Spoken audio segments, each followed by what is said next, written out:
When designing O, we wanted to make sure that our game had simple and intuitive controls that would allow anyone to pick up the game and play. But we really wanted a unique selling point that would make our game stand out from others, and that's where our corruption system came into play, and our responsive environment that changed based off the players' interactions.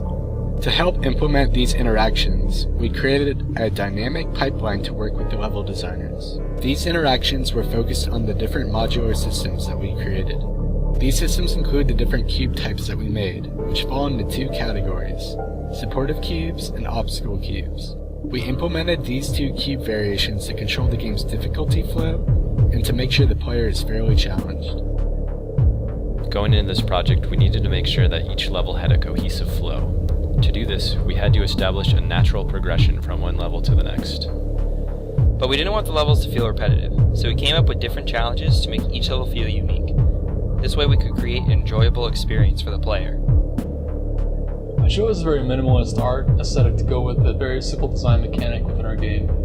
I also chose a very sleek, saturated look to go with our models to make them seem a lot more interesting. A very abstract appearance to go with a lack of narrative and to allow players making their own subjective opinions on the look of our game. We realized quickly that in order for this game to be possible, we would have to develop a level editor. We focused on making it easy to use, extendable, and most of all efficient. Through iteration and feedback, we were able to make a tool that didn't limit our designers' creativity. In order to support the corruption mechanic, we had to create systems to improve immersion. These included the world's colors changing, environments collapsing, and our dynamic soundtrack. For that, we used the Wise audio engine to create a shifting soundscape that reflects the state of the world.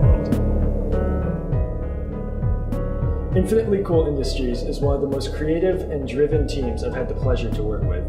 Their determination and passion is what made this game possible.